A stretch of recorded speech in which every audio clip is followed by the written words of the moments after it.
Welcome back. पिछले class में आप लोगों ने बहुत ही इम्पॉर्टेंट चीज़ एक एक्सपेरिमेंट के थ्रू देखा था और वो था कि यदि हम ग्लास रॉड और सिल्क के एक पहला पेयर और दूसरा प्लास्टिक रॉड और कैट्स फर के साथ में आपस में रब करें तो सिल्क पे नेगेटिव और ग्लास रॉड पे पॉजिटिव चार्ज आ जाता था। और इसका सीधा सा एक ही मतलब था कि एक्चुअली में यहाँ से इलेक्ट्रॉन जो है वो यहाँ पे ट्रांसफ़र हो गए। ठीक है, इलेक्ट्रॉन यहाँ पे ट्रांसफ़र हो गए तो एक्चुअली में इलेक्ट्रॉन ट्रांसफ़र टेक्स प्लेस यहाँ पे वो रॉड से सिल्क पे गया है, इसलिए रॉड पॉजिटिव हो गया और सिल्क नेगेटिव हो गया। दूसरा पेयर था कि यदि आप कैट्स फर से यदि प्लास्टिक रॉड को रब करोगे तो प्लास्टिक रॉड जो हो गया था वो नेगेटिव हो गया था। ठीक है, इसका मतलब जो फर है उससे इलेक्ट्रॉन रॉड पे आ गए थे। ठीक है, यहाँ पे ऐसे आ गए थे और नेगेटिव हो गया था। तो इसको हम चार्ज बॉडी कह दिए थे, जिसका दो टाइप था ऐसे करके। और उसमें एक इंपॉर्टेंट ऑब्जर्वेशन था कि लाइक चार्जेस रिपेल और अनलाइक चार्जेस अट्रैक्ट। साथ साथ एक और बड़ा इंपॉर्टेंट चीज़ था कि यदि एक चार्ज बॉडी है और कोई अनचार्ज बॉडी के साथ में टच करते थे तो क्या होता था, वो बॉडी भी चार्ज हो जाता था। ठीक है, पिथ बॉल के साथ में जैसा आपको एक्सपेरिमेंट दिखाया गया था वो भी चार्ज हो जाता था। ठीक, तो इसी बेसिस पे क्या हम कोई एक बॉडी चार्ज है उसको चेक करने के लिए एक डिवाइस बना सकते हैं, एक छोटा सा डिवाइस बना सकते हैं? तो आंसर इज यस। तो उसी बेसिस पे एक डिवाइस बनाया गया है और वो चार्ज एक बॉडी चार्ज है या नहीं है उसको डिटेक्ट करने के लिए। तो लाइन बाय लाइन पढ़ने से पहले जस्ट मैं यहाँ पे बता दूँ कि एक्चुअली में इसमें क्या होता है, एक ग्लास रॉड होता है ताकि बाहर का कोई इलेक्ट्रिक फील्ड, अभी फील्ड का कॉन्सेप्ट हम आएंगे तो जान जाएंगे कि इसको इन्फ्लुएंस ना कर सके। ऊपर एक मेटल नॉब होता है और फिर एक मेटल रॉड होता है और ये मेटल रॉड के बाद यहाँ पे गोल्ड लीव्स होते हैं। ठीक है, गोल्ड लीव्स होते हैं और ये गोल्ड लीव यहाँ पे रहता है। अब यदि कोई सपोज करो कि एक पॉजिटिव चार्ज रॉड था और आपको चेक करना था, ये आपको पता नहीं था। ठीक है, यदि उसको टच कराओगे इसमें तो क्या होगा, ये चार्ज ट्रांसफ़र हो जाएगी जैसा टच करने से होता है, पहले हमने उसमें देखा था। और वो चार्ज अपीयर हो जाएगी ये गोल्ड लीफ पे और वहाँ पे क्या होगा, इन दोनों के बीच में रिपल्सन होना शुरू हो जाएगा। तो ये जो रिपल्सन है ये इंडिकेट कर रहा है कि ये चार्ज बॉडी है। यदि ये अनचार्ज होता तो ऐसा नहीं होता, यदि ये अनचार्ज होता तो ऐसा नहीं होता। यहाँ पे अनचार्ज होता, कोई चार्ज नहीं जाता, तो यहाँ पे कोई चार्ज नहीं रहता, रिपल्सन नहीं होता। ठीक है, तो यहाँ रिपल्सन होने के कारण ये है। तो इलेक्ट्रोस्कोप इसे कहते हैं और इलेक्ट्रोस्कोप जो है सिंपल इलेक्ट्रोस्कोप हम ऐसा बना सकते हैं। बट यहाँ पे मेरा एक क्वेश्चन है कि क्या होता यदि ये नेगेटिव चार्ज रॉड होता, यदि ये नेगेटिव चार्ज रॉड होता तो क्या होता। इसमें नेगेटिव चार्ज आते, फिर यहाँ पे एक्युमुलेट नेगेटिव चार्ज होता, अगेन रिपल्सन ही होता, अगेन रिपल्सन ही होता। तो सिर्फ ये देख पाया कि एक बॉडी चार्ज्ड है, वो ये नहीं देख पाया कि बॉडी पॉजिटिवली चार्ज है या नेगेटिवली चार्ज है। क्या कोई ऐसा उपाय हो सकता है जिसे आप ये बता सको कि हाँ हाँ ठीक है, एक ऐसे करेंगे तो इस तरह से हो सकता है? दूसरा एक और क्वेश्चन पूछता हूँ जो कि बहुत इंपॉर्टेंट क्वेश्चन है, उसका आंसर कमिंग लेक्चर में मिल जाएगा आपको, लेकिन सिंपली एक बात बताना। जैसे सपोज करो कि एक बॉडी है और वो चार्ज है या नहीं है उसे चेक करना है। ठीक है, ये बॉडी चार्ज है या नहीं है, यस या नो में हमें आंसर देना है। ठीक है, चार्ज है या नहीं है। सपोज करो कि हमने उसके लिए एक उपाय निकाला, हमने एक अपना सिस्टम बनाया, ये चार्ज है या नहीं है उसको चेक करने के लिए जितनी अंडरस्टैंडिंग अभी तक डेवलप हुई है हमारी, उसके बेसिस पे एक हमने चलो एक एप्लीकेशन बनाया। हमने क्या किया, एक बॉडी को ऑलरेडी चार्ज करके रख दिया, हमने पॉजिटिव चार्ज करके रख दिया। कैसे, उसका आंसर आपको पिछले लेक्चर में मिल चुका है कि पॉजिटिव चार्ज कैसे करेंगे। ठीक है, जैसे ग्लास रॉड, ठीक है, सिल्क से रब करेंगे तो ग्लास रॉड पॉजिटिव हो जाता है। ओके, तो पॉजिटिव हमने इसे कर दिया। ये अभी अननोन है, इसको पास मिलाया, सपोज करो पास मिलाया, तो दो केसेस हो सकता है, या तो ये इसको अट्रैक्ट करे, या तो ये इसको अट्रैक्ट करे, और या दूसरा केस हो सकता है, मतलब यहाँ पे अट्रैक्शन हुआ है, या दूसरा केस यहाँ पे हो सकता है कि यहाँ लाते ही इसमें रिपल्सन हुआ है। तो या तो अट्रैक्शन होगा या तो रिपल्सन होगा, ठीक।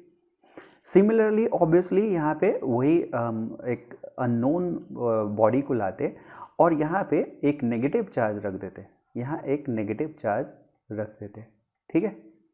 और केस फर्स्ट में ये यहाँ पे अट्रैक्शन होता और केस सेकेंड में यहाँ पे रिपल्सन होता, ठीक है। मैं इस वाले प्रॉब्लम पे पहले आता हूँ। यदि इसमें अट्रैक्शन हुआ है तो क्या आप कंफर्म कर सकते हो कि ये जो चार्ज बॉडी था वो नेगेटिव था? क्वेश्चन फिर से, यदि यहाँ पे पॉजिटिव चार्ज ऑलरेडी है, इस पे चार्ज है या नहीं है, ये चीज चेक करने के लिए हमने इसको पास लाया और इसने इसको अट्रैक्ट कर लिया। ये बॉडी ने वो अननोन चार्ज, मतलब वो चार्ज बॉडी है या नहीं है, उसको अट्रैक्ट कर लिया। तो क्या ये इंडिकेट कर रहा है कि ये इस पे चार्ज था या इस पे चार्ज नहीं था? चार्ज था तो नेगेटिव था, क्या एक कंफर्मेशन के साथ कह सकते हैं? दूसरा, यदि रिपल्सन हुआ है तो इस पे पॉजिटिव चार्ज था या नहीं था, है ना, या नहीं है, या है तो पॉजिटिव चार्ज है या नेगेटिव चार्ज है। क्या आप रिपल्सन के समय ये इस पे पॉजिटिव चार्ज ये कंफर्मेशन के साथ कह सकते हैं, और अट्रैक्शन के साथ के समय में यहाँ पे नेगेटिव चार्ज है, ये कंफर्मेशन के साथ आप कह सकते हैं? इसका आंसर मुझे चाहिए, और कमिंग लेक्चर में ये बन भी जाएगा, मिल भी जाएगा आपको। बट कमेंट में यदि आप पहले आंसर देते हो तो मज़ा आएगा, हमें पता चलेगा कि अच्छा चलो ठीक है कि बच्चे पढ़ रहे हैं और उसका आंसर देने के लिए कैपेबल है। सिमिलरली आपको यहाँ पर भी बताना है कि नेगेटिव यहाँ पे चार्ज ऑलरेडी था, इसका अननोन था, हमें पता नहीं था कि इसमें कौन सा चार्ज है या इवन नहीं है, मतलब चार्ज है या नहीं है तो कैसा है, ठीक है। पहले अट्रैक्शन हुआ तो हमने कंफर्मेशन इसमें दे दिया कि ये पॉजिटिव चार्ज ही है, या इस पे चार्ज नहीं है, या नेगेटिव चार्ज है, या रिपल्सन के समय क्या है, ठीक है। मतलब आपको तीन ऑप्शन चूज करने हैं, चार्ज है या नहीं है, चार्ज है तो किस नेचर का है, ठीक है। तो इसमें वो चीज़ आपको बताने हैं, ठीक है। दोनों केस में क्या अट्रैक्शन हुआ, एक काइंड ऑफ टेस्ट हम कर रहे हैं, और वो टेस्ट में ये ऑब्जर्वेशन है, ठीक है। इसका आंसर यदि आप बता सके तो वेरी गुड, आप चीज़ों को समझ रहे हैं, एटलीस्ट थोड़ा तो दिमाग आप लगाएंगे ही, ठीक। अब हम इसको लाइन बाय लाइन पढ़ लेते हैं इलेक्ट्रोस्कोप को, जो पिछले लेक्चर में हमने नहीं बताया था। इसमें a simple apparatus to detect the charge on body is the gold leaf electroscope. Simple कभी कभी क्वेश्चन आ जाता है, इलेक्ट्रोस्कोप क्या करता है, तो वो चार्ज को डिटेक्ट करता है किसी बॉडी में चार्ज है या नहीं है। तो सिंपल apparatus चार्ज को डिटेक्ट करने के लिए एक गोल्ड रिलीफ इलेक्ट्रोस्कोप है, जो नीचे फिगर में था, अभी अभी एक्सप्लेन मैंने कर दिया। It consist of vertical metal rod housed in a box with two thin gold leaves attach to its bottom end. इसमें क्या होता है, एक वर्टिकल रॉड होता है, उस वर्टिकल रॉड किस में पैक रहता है, एक बॉक्स में पैक रहता है, और उसके नीचे दो गोल्ड लीफ होते हैं, उसके बॉटम पे लगे होते हैं। When a charge object touches the metal knob at the top of the rod, charge flow on the leaf and they diverges, ठीक है। जैसे हम नॉब पे चार्ज बॉडी को टच करते हैं तो उसमें लीफ पे पहुंच जाता है चार्ज और डाइवर्ज कर देता है। मैं एक एक लाइन इसमें इसलिए भी बता रहा हूँ क्योंकि कभी कभी आपको जो बोर्ड का क्वेश्चन होगा उसमें सब चीज़ लिखना पड़ेगा, स्टैंडर्ड लैंग्वेज के साथ में लिखना पड़ेगा, ठीक है। और ये आते रहता है कुछ कुछ क्वेश्चंस, 1 नंबर में 2 नंबर में कहीं ना कहीं ऐसे आते रहता है। The degree of divergence is an indicator of the amount of charge. Obvious सी बात है कि जो आपका ये जो गोल्ड लीफ है, ये जो जितना जितना अमाउंट से ये डाइवर्ज हुआ है, यदि ज़्यादा पॉजिटिव चार्ज रहता तो ज़्यादा फोर्स लगता और ये ज़्यादा दूर तक पहुंच जाता, ठीक है। तो ये जो डिग्री ऑफ डाइवर्जेंस जो है यहाँ पे, डिग्री ऑफ डाइवर्जेंस जो एंगल है उतना ही ज़्यादा होगा जितना ज़्यादा अमाउंट ऑफ चार्ज होगा, ठीक है। तो ये सिंपल सी बात है, छोटे छोटे क्वेश्चंस भी बन सकते हैं इस पे, और आपको ये समझ में भी आ गया, ठीक है। अब इसके उस पर हम आते हैं। Student can make a simple electroscope as shown in following figure. इसमें 2 में ऐसे सिंपल आप बना सकते हो। Take a thin aluminium curtain rod with a ball end fitted for the hanging the curtain. ठीक है, एक thin aluminium curtain, thin aluminium हम रॉड ले लेंगे, जैसे जो कर्टन के लिए रहता है आपकी खिड़की उड़की की साइड में, ऐसे में रॉड विथ बॉल एंड, जिसमें एंड में बॉल हो, ऐसा रहता है हैंगिंग। ठीक है, cut out a piece of length about 20 centimetre. 20 centimetre ये वाला पार्ट है एल्युमिनियम का, एक रॉड लेके और इसको 20 सेंटीमीटर का एक कट कर लिया one and, and flatten the cut and, cut and को फ्लैटन कर दिया। यहाँ से जो कट किया पाइप को बीच में से ऐसे कट किया और इसको ऐसे कर दिया। ठीक है, take a large bottle that can hold this rod and cork with which will fit in the opening of the bottle. उसके बाद एक यहाँ पे उसको एक रबर टाइप का एक कॉर्क ले लो, उससे बंद कर दो। ठीक है, ताकि उसको फिट कर दे उसमें।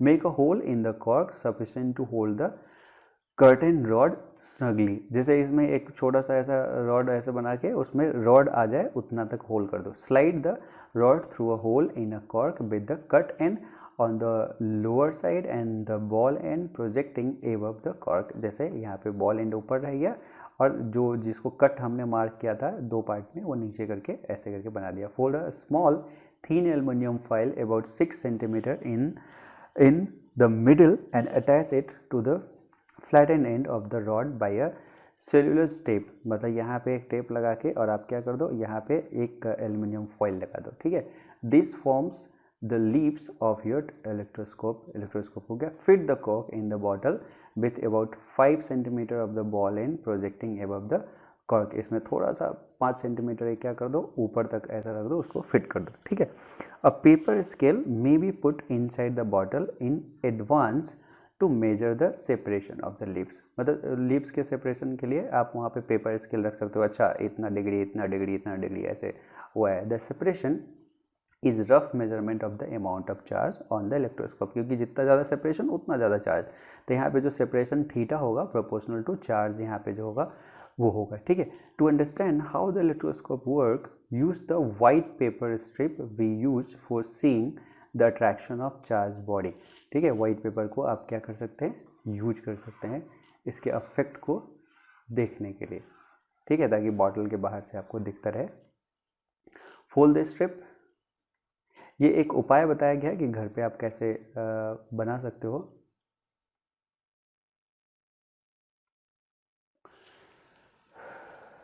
Fold the strip into half so that you make a mark of fold।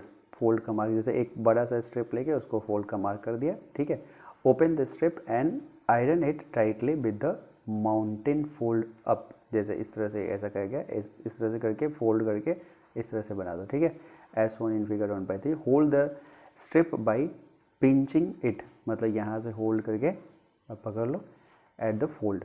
You would notice that the two halves move apart. This shows that the strip has acquired a charge on the iron।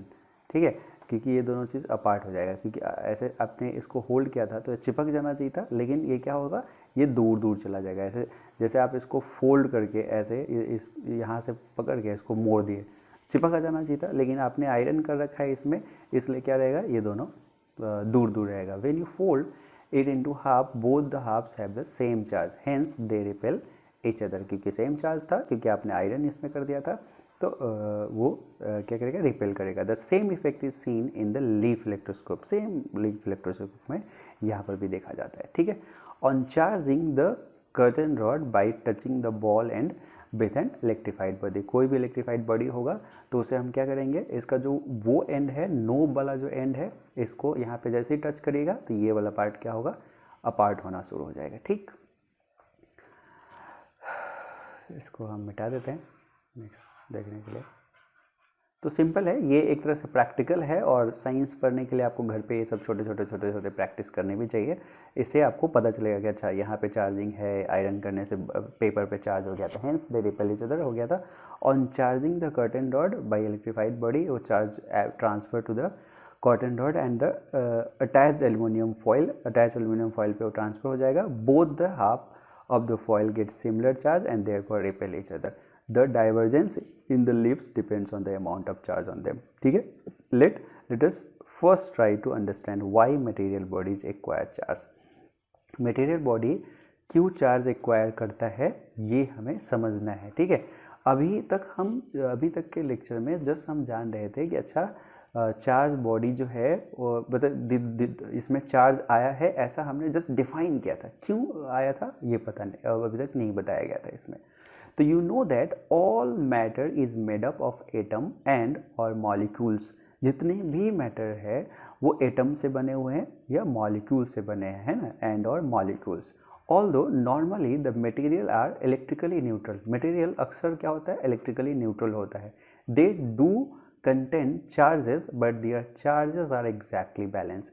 मतलब अक्सर जो कोई भी आप matter उठा के आप लोगे तो होगा क्या, उसमें चार्ज होता है, ठीक है, लेकिन न्यूट्रलाइज होता है। उसमें चार्ज है, कहने का मतलब इलेक्ट्रॉन उसमें एग्जिस्ट कर रहा है, मतलब उसमें चार्ज है, लेकिन वो न्यूट्रलाइज है, सेम अमाउंट में है। ठीक है, ये बहुत इंपॉर्टेंट है। ठीक है, exactly their charges are exactly balance. तो दे डू कंटेन चार्जेस, तो कोई भी बॉडी है उसके अंदर चार्ज जरूर होगा, ऐसा हो गया। ठीक है, लेकिन न्यूट्रलाइज रहता है, न्यूट्रलाइज स्टेट में रहता है। Forces that holds the molecule together, forces that holds the atom together in solid and adhesive force of glue. कभी आपने नहीं सोचा कि अच्छा पेपर के पीछे फेविकॉल लगा देते हैं और उसके बाद दीवार पे चिपकाते हैं तो चिपका रह जाता है, ऐसा क्यों है? ठीक है, forces associated with the surface tension. Surface tension जो पानी में आपने देखा होगा, ड्रॉप जब आप डालोगे तो फिर से उड़ जाता है। ठीक है, पानी जैसे ऐसा हो गया कि रबर के एक सरफेस पे हमने बॉल को स्ट्राइक कराया कि फिर से जंप कर गया। ठीक है, तो ये surface tension all the basically electrical in nature, ये सारे इलेक्ट्रिकल इन नेचर होता है। Arising from the force between charge particles, जो दो चार्ज पार्टिकल है उसी के बीच का जो फोर्स है वहीं से आया है। दस the electric force is all pervasive and it encompasses almost each and every field associated with our life। लगभग सारे फील्ड से एसोसिएटेड है। It is therefore essential that we learn more about such forces। इसलिए ये essential है। देखो अब आपको एक मकसद भी है कि हम इलेक्ट्रिकल जो फोर्सेस है और ये सब चीज़ हम क्यों पढ़ें, क्यों हम जानें इस पूरे पार्ट को बढ़िया से। उसका कारण क्या है कि ये लगभग लाइफ के हर पार्ट पे मतलब कि एग्जिस्ट करता है। बिना इसके हम सोच ही नहीं सकते। इलेक्ट्रिसिटी के बिना हम सोच ही नहीं सकते, देख ही नहीं सकते, बात ही नहीं कर सकते। ठीक है, अब आप सोचो जैसे ये हाथ है और ये हाथ है, मैंने यहाँ पे ऐसे किया, ये इसको तोड़ के इधर क्यों नहीं जा रहा है? ठीक है, बीच में रोकने वाला कौन है? वो जो दोनों है, इनका जो चार्जेज है, जो सबसे नज़दीक आया है, वो आपस का जो रिपल्सन है वही रोके हुए है। ठीक है, अब मैं इसको उखाड़ के ऐसे क्यों नहीं ले जा रहा हूँ? तो जब मैं इसको उखाड़ के ऐसे ले जाने की कोशिश कर रहा हूँ तो कौन सा फोर्स है जो आपस में ऐसे कनेक्ट करके उसे उखाड़ने नहीं दे रहा है? ठीक है, वो इलेक्ट्रिकल फोर्सेस ही है। ठीक है, थॉट, जब हम कोई चीज़ देखते हैं तो आपको पता ही है कि आप 10th में पढ़े होंगे इसका कि आई कैसे काम करता है, ये सब सारी चीज़ें। तो उसको डिकोडिशन मतलब कि जो आई से जाके जो डिकोड करता है माइंड की ये कलर है, ऐसा है, वैसा है, उसको कौन ले गया? करंट ही ले गया, इलेक्ट्रिक करंट ले गया। ठीक है, तो बिना हम इसके पूरी लाइफ ही नहीं हो सकते, तो इसलिए हमें इसके बारे में बहुत सारा जानना भी ज़रूरी है।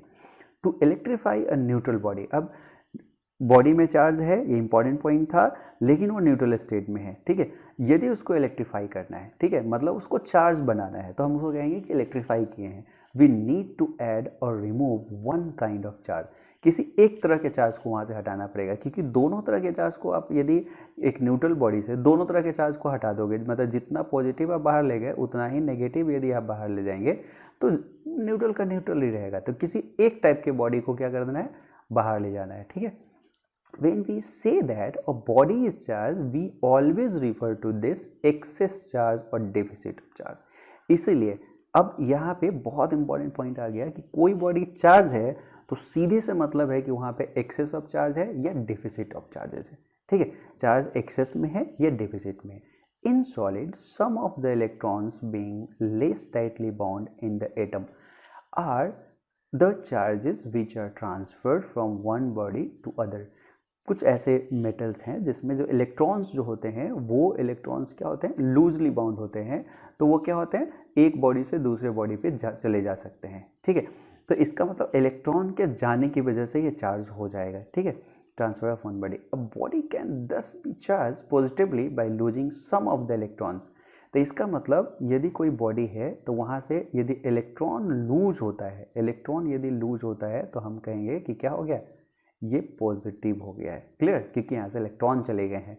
तो इसका मतलब इलेक्ट्रॉन पे हम जानते हैं कि नेगेटिव चार्ज होता है तो उसमें पॉजिटिव चार्ज रह गया। ठीक है, तो यहाँ पे इलेक्ट्रॉन की डिफिसिट है। ठीक है, similarly a body can get negative charge by gaining the electron. जैसे अब सपोज करो कि कोई बॉडी है और यहाँ से इलेक्ट्रॉन को इसने ले लिया है, जैसे इलेक्ट्रॉन को लेगा तो नेगेटिव चार्ज होगा। हम कह सकते हैं कि यहाँ पे एक्सेस ऑफ इलेक्ट्रॉन्स है।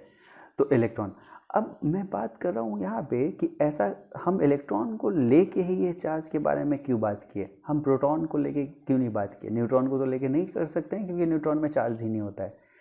इसलिए क्योंकि न्यूट्रॉन और प्रोटॉन दोनों न्यूक्लियस में होते हैं। ठीक है, चार्जिंग के समय आप सोचो कि यदि प्रोटॉन बाहर आता है या प्रोटॉन हम मतलब कि एक्सचेंज करने की कोशिश करते हैं तो न्यूक्लियर ब्लास्ट होगा। जो नहीं होता है, रबिंग के समय कहाँ न्यूक्लियर ब्लास्ट हुआ है ना, नहीं तो हर समय क्या होता है, बड़ा धमाका होता था। ठीक है, तो बाई गेनिंग इलेक्ट्रॉन नेगेटिव हो गया था। तो when we rub a glass rod with silk, some of the electron from the rod are transfer to the silk cloth. ठीक है, क्या हुआ था, जो रॉड को और सिल्क क्लॉथ को जब हमने क्या किया था, रब किया था, तो क्या हुआ कि some of the electron from the rod are transfer to the silk. Rod से सिल्क पे इलेक्ट्रॉन ट्रांसफर हो गया है। ठीक है, तो इस रॉड पे पॉजिटिव हो गया और इस रॉड पे नेगेटिव हो गया, जो कई बार हम चीज़ों को जान चुके हैं। ठीक है, thus the rod gets positively charged and the silk gets negatively charged. No new charge is created in the process of rubbing. Rubbing के समय में कोई भी नया चार्ज नहीं क्रिएट किया गया है। मतलब ये हुआ कि यदि जितना अमाउंट इलेक्ट्रॉन यहाँ पे गया है तो जितना अमाउंट ऑफ ये नेगेटिव चार्ज में जितना में कन्वर्ट होगा उतना ही यहाँ पे पॉजिटिव चार्ज भी होगा, ये अमाउंट भी सेम होंगे। ठीक है, क्या आप कोई ऐसा एक्सपेरिमेंटल डिज़ाइन बना सकते हो जहाँ पे ये चीज़ प्रूव कर सको कि रब करने के बाद में सेम अमाउंट ऑफ मतलब कि पॉजिटिव चार्ज और नेगेटिव चार्ज आया है? ठीक है तो आप कमेंट में हमें बताना। Also, the number of electrons that are transferred is very small fraction of the total number of electrons in the material body. Actually यहाँ जो इलेक्ट्रॉन ट्रांसफ़र हुआ है, ऐसा नहीं कि इस बॉडी से अच्छा खासा इसका ये हल्का हो जाएगा या पतला हो जाएगा, ऐसा नहीं है। बहुत ही एक fraction amount of electron he transfer हो जाता है। ठीक है, also only the less tightly bound electrons in the material body can be transferred from it to another by rubbing. Only जो लेस टाइटली बाउंड होता है, जिसे आप कहते हो सबसे आउटर ऑर्बिट में जो इलेक्ट्रॉन्स होता है, वही से ट्रांसफर हो पाता है। Therefore when a body is rubbed with another body get charge and that is why we have to stick to certain pairs of material to notice charging on rubbing of the bodies. ठीक है, इसलिए हमें कुछ खास तरह के ही pair पे stick रहना पड़ता है इन सब चीज़ों को ऑब्जर्व करने के लिए। सारे पेयर में नहीं हो पाता क्योंकि हर एक मटेरियल बॉडी में लूजली बाउंड इलेक्ट्रॉन्स नहीं मिलेंगे। लूजली बाउंड इलेक्ट्रॉन्स नहीं मिलेंगे तो आपको क्या होगा, इलेक्ट्रॉन का ट्रांसफ़र नहीं होगा बाय रबिंग। ठीक है, दूसरा मेथड से हो सकता है, मैंने पिछले क्लास में बताया था कि चार्जिंग के और भी बहुत सारे तरीके हो सकते हैं।